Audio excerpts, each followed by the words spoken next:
Ladies and gentlemen, imagine you are a student and you slog the entire year to ace the mathematics final exam. You put in an extraordinary amount of hard work and ace the exam. But you are reprimanded by the school for performing extraordinarily. And the backbenchers, that is the poor performers, are the ones who are rewarded. Now this is the same analogy BRS MP K.T. Rama Rao is using when referring to the delimitation exercise. Rama Rao says that southern states would suffer gross injustice if the delimitation is conducted after 2026. Why? Well, because the population in the northern states has increased while the southern states have successfully controlled the population. Rama Rao has now called for the opposition to unite across party lines, and the latest to join the call are Congress's Priyank Kharge and the AIMIM chief Owaisi. Rahul Gandhi too says that the delimitation exercise should be fair and not flippant. But the BJP maintains that the process will be fair and equitable. In the next 2 minutes, I'm going to explain what the population and the delimitation debate is all about. But first, listen in to these reactions coming in on the story. I'd have to look at exactly how they're thinking about doing it. But I think one has to be very, very careful when one changes the representative structure of a country. So I'd be quite interested in understanding exactly how they've come up with the number 800 and what are the criteria that they're using. These things should not be done flippantly. India is a conversation. India is a negotiation between its languages, between its people, between its histories and cultures, and that negotiation has to be fair. Meaning, all parts of India, all the states of India should feel that there is fairness in the process of negotiation. If I see exactly how they're coming up with 800 and what is the design, then I would be able to answer whether I agree with the number 800, but I haven't seen the way they're calculating it. This is not a party stand, but I think I partially agree with him because it's a delimitation purely based on population is going to be quite an injustice for the southern states. We are being punished for being progressive. We are being punished for controlling the population. We are being punished for giving the highest highest taxes back to the central government. So I think it's there will be a sense of unfairness in this entire scheme of things. I'm hopeful that a dialogue will ensure to iron out these issues that is being raised by the southern states.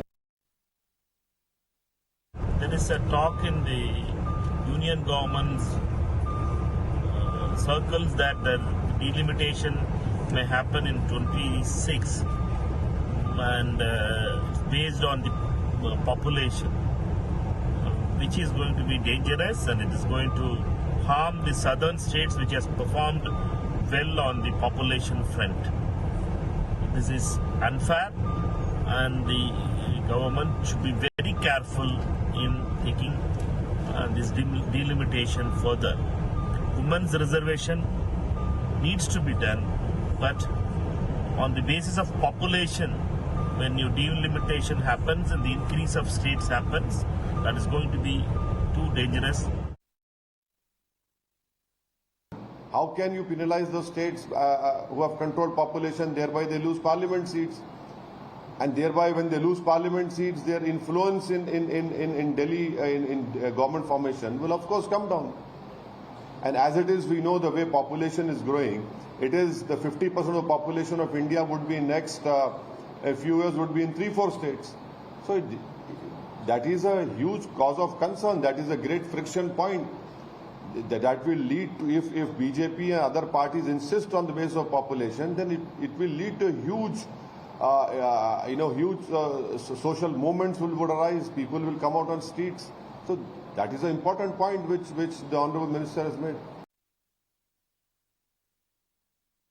Mr. KTR, the scion of Mr. KCR of the BRS party, the working president, the mod minister, for want of a better word, is trying to tarnish the image of the central government and bringing out through deliberate tactics the alleged North-South divide based on a report given by a fringe organization very intentionally affiliated to the ruling party in Tamil Nadu, and criticizing the central government, claiming that the southern states would be given an unfair share of the Lok Sabha and Rajya Sabha seats if delimitation would happen in 2026.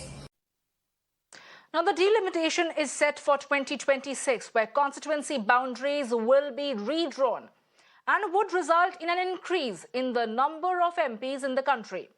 But what's important is to note is that the delimitation can only be conducted after the census, and the 2021 census is still pending. Now, the entire issue stems from a projection where the representation from the southern states in the parliament would be cut, despite these states being the major contributors to country's economy. This is how the Lok Sabha seat distribution in the new Lok Sabha will pan out after the delimitation. A state like Uttar Pradesh, for example, will see its seats increase from 80 to 143 on account of higher population. And a state like Kerala, with controlled population growth, will continue to have the same 20 seats that they currently have.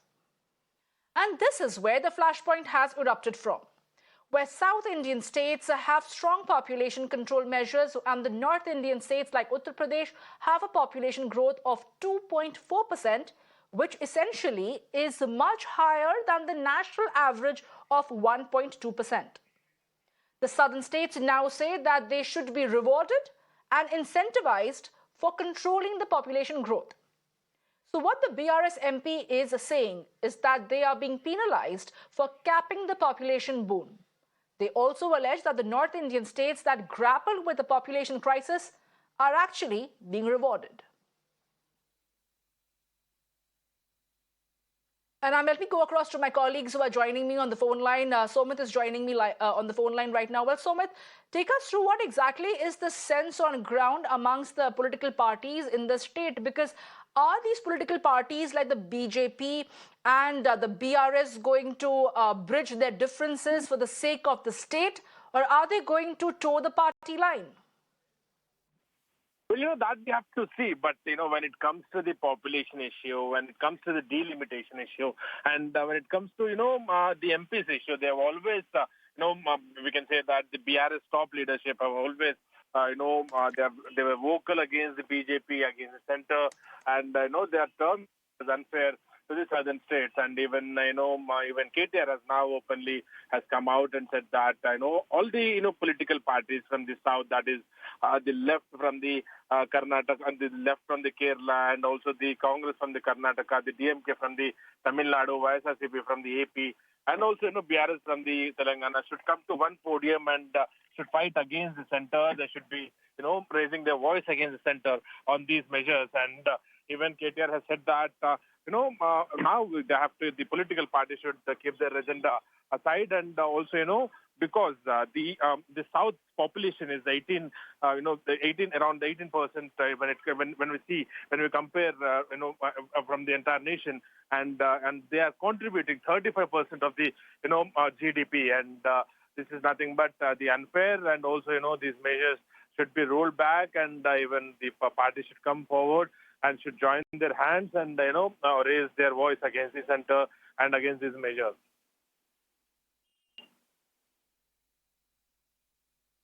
Well, thank you, Somit, for getting us all those details. And also go across to my colleague, Neha, who's joining us on the phone line. Well, Neha, we did hear what Priyank Kharge had to say, where he categorically mentions that the southern states are being penalized for abiding by the rule of the central government, of trying to cap the population boom, and now they are being penalized for that. Will the Congress party be able to build that sort of a support that they can take on the government on the issue of delimitation? Well, Samia, of course, this could possibly become a huge talking point now ahead of the elections, the General Assembly elections next year. We'll have to see if all of the opposition parties now down south, be it, of course, from Karnataka, Tamil Nadu, Kerala, Andhra, Telangana, if all of these opposition parties can unite now on this issue, because, like you rightly mentioned, you've put out some startling figures over there of the population control that, states down south have managed and states up north have not been able to do. Rightly, of course, put here by Mr. Priyank Kharge there, where he went on to say that, is it a question of states down south being punished because they've been able to manage the population control? Well, that's something, of course, it would be a challenge now for the Congress party going ahead to be able to, of course, garner that support for this very important issue. But we'll have to wait and see how this is done now, because, we've seen what's happened when there's delimitation that's been carried out in the past as well. There's obviously been opposition. And this time around, too, if we are even to go by the 2011 census figures, then possibly, of course, what we're hearing, of course, even from, leaders in Andhra Pradesh and Telangana is that if we're to go by those 2011 figures, then possibly the share of seats in the parliament for the southern states would considerably come down. That is, of course, a concern, but we'll have to see now how, because, also important to mention that, you have BJP leaders down south, like Mr. Annamalai there, who went on to mention that even if the delimitation is planned, it would be done with, a full proper plan in place wherein states would not be losing out or states would not be losing their share of seats. So contrary views coming in here, but this would definitely become, this would of course be snowballing into something much bigger now in the coming days, keeping in mind the fact that the general elections are due next year. Well, thank you, Neha, for getting us all those details. The politics on the delimitation has only begun, and we will be getting you all the updates as and when there are going to be proper reactions from the government's end on their policy pertaining to the delimitation. But right now, I'm joined by our guest, Mr. Dinkar Lanka, who is the leader from the BJP. I'm also joined by Mr. Khaleeq Ur Rahman, who is the leader from the BRS. Well, good evening to both of you, and thank you so much for taking our time and joining us here. Let me first go across to Mr. Rahman. Mr. Rahman, what exactly is the stand that the BRS is taking on the delimitation issue? Is because, there is a section that feels that the delimitation exercise essentially to assure that there is equal representation being given to all people given their land and the space that they occupy as a state. Like Uttar Pradesh is a larger state. It has got a lot more population. So the people over there should be able to get a better representation rather than getting like around 12 lakh constituents in one particular constituency. Yeah, good evening, and good evening to my co-panelists and to all your viewers. Let me tell you, as far as the delimitation process is concerned, because the delimitation process is going to do discrimination and the gross injustice to the southern states. For the reason is because the delimitation is going to be done on the basis of the population. And if you go by the population, then the southern states, in fact, have done exceedingly well in controlling the population and performed very well on all fronts of the economy. Though the southern states contribute 18% of the total population, but we have been contributing more than about 35% to the GDP of the country.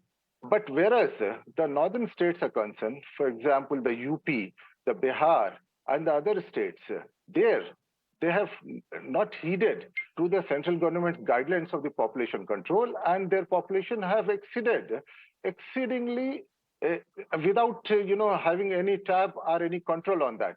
So if the delimitation happens, now the 80 seats of the present Lok Sabha of UP will go up to 143, and between the Bihar and the UP, they will go up to 222 seats. So don't you think? And moreover, because we live in a democracy, it is all the number games. And then the southern states will hardly have any say in the states, policies, I mean, in the country's policies. And if we are going to have the lesser numbers there, then we will lose the complete importance in a democracy. So it's all about, who is representing what percentage there. And if the central government goes by this measure, then definitely the South India will be at the very much disadvantageous position. So, we appeal, and we have already, extended an appeal to all the South Indian parties to rise above the political affiliations, come together and fight for a cause. And now I feel that since the central government has got the absolute majority there in the parliament, they can devise a new way of delimitation rather than going only by the population. So it is very important that the central government should not penalize the southern India for performing well on all fronts, and especially for contributing to the economy. And that should not be the criteria. So I hope that the central government will definitely, take this aspect into consideration and will not do any injustice. And especially, because see, if you go to Uttar Pradesh, if you go to Bihar, and if you go to the West Bengal, there the illiteracy rate is, at its maximum. There the employment is at its highest. But the population, has been growing. So if the population becomes only the criteria for delimitation, then definitely the South India is going to be at the very much disadvantageous position. But Mr. Rahman, ahead of 2024, when the opposition party is raising this entire bandwagon of delimitation, then of course questions are going to be asked, because this can only be carried out in 2026 or post that, and after the census has been done. So the timing of this is also being questioned, that why has BRS decided to bring this up right now? See, now what happened is, because after the parliament was inaugurated, so now there are about 888 seats in the parliament. So that parliament has been designed in order to accommodate the MPs after delimitation, that's the post-delimitation. And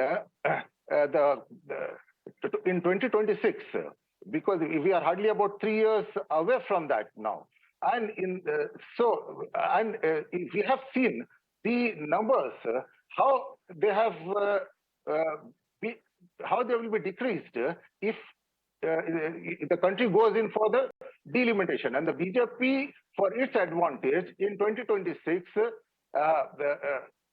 they have already started planning. So keeping that in view, and now what they will do is, because they will play the South India and the North India card, because they know very well that they have lost the ground in the South India. So they want to divide. Now, earlier they were dividing the people on the basis of religion. Now they will divide people based on the demography and the region. But Mr. Rahman, there are also certain, governance-related benefits that may arise out of delimitation, where there can be better governance for the electorates. They can address their grievances better. It's going to be a lot more localized in that sense. Don't you think that is also a benefit that should not be overlooked amidst this politics of North versus South?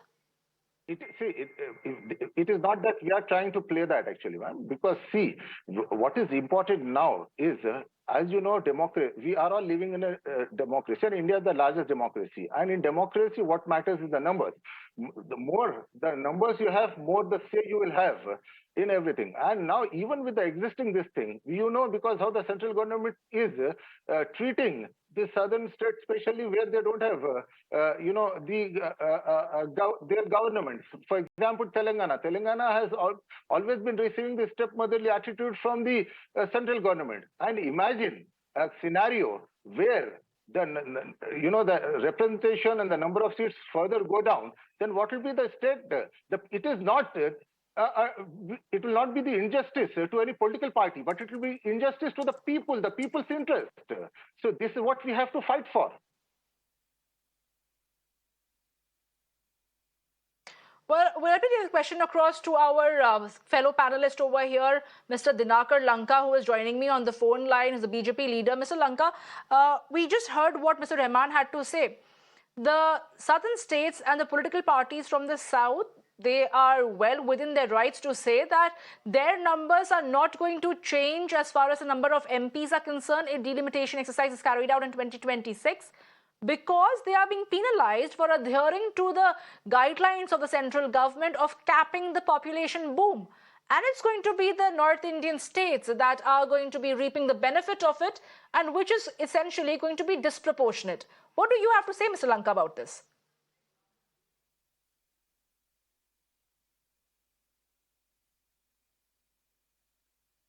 Well, we'll try to reconnect with Mr. Lanka. But Mr. Rahman, like you were mentioning, that you don't really want this to be a North versus South divide. But at the end of the day, the fact that BJP doesn't have a foothold in the South, and that's the reason why the opposition parties are banding together, it does bring about a division in the political landscape ahead of 2024. See, we don't want to actually make it the political issue, to tell you very honestly, because this is something to do about the people's representation, and it is the people's interest which is of the prime most importance. The people, and if the parliament, it is the people's representative who go and sit there and who voice the opinion of the people there. And they fight for the people there in the parliament. If you are going to have the less number of public representatives there, then what voice you are going to have? So this is not just whether the BJP is going to be power in future or not, but this is irrespective of whichever party is going to be in power at the center, because this is a matter of the interest of the people. This is a matter of the share of the people, because Mr. Rahman, just hold that thought. We do have a fellow panelist, Mr. Lanka, joining us back over here. Mr. Lanka, I was putting across that question to you, that like Mr. Rahman is saying that the southern states are going to be, it's going to be injustice for the southern states if the delimitation exercise is carried out, as the number of seats are going to be higher in the larger states like Uttar Pradesh as opposed to Kerala, which has managed to cap their population, and that's going to be an unfair treatment meted out to the southern states. How do you look at the delimitation exercise? This is absolutely false allegation making by the BRS. They are saying national party, but they are not even thinking at regional level. Why I am making this allegation is whether delimitation exercise shall be carried as per the Delimitation Act of 2002 or any special provision incorporated by the NDA government. It is the existing provisions are there, the existing constitutional articles are there. According to that, only exercise will be happened. Let you see that the Election Commission of India, with the assistant of State Election Commission, redrawing the boundaries in association with the members of Census Commission of India and other officers, whoever, they are required to take assistance from the state government. The state government has no role in it to fix boundaries or making delimitation of any assembly or parliamentary constituency. It is the provision as per the Delimitation Act 33 of 2002. This whole exercise will be carried. So where is the government involvement? Where is the union government involvement in it to take partiality? Let you think, India as a whole, as the nation, we are in south part, north part is there, west, east, northeastern states are there. By means of boundaries, as a whole, we need to see it as with true spirit, we as a India. Rather than that, they are making these kind of allegations. They are clubbing GDP or GSDP with population and all. Let the GDP and those financial matters, parameters will be taken by the Finance Commission. They do justice according to the rules and regulations stipulated in the Constitution. So it is absolutely wrong. Just for the sake of political gains, they are making even SC, ST constituencies, reserved constituencies also. There is a Article 330, Article 332 is there, and as per the Section 9(1) subsection C, Section 9(1) subsection D of the Delimitation Act is there. There is a clear guidelines, procedures there. Okay. Just they want to make. No, we get your point, Mr. Lanka, and I thank you for joining us here and sharing your views with us over here, and also thank Mr. Khaleeq Ur Rahman, the BRS leader, sharing what exactly is the churning and the thought process for the BRS on the delimitation issue. But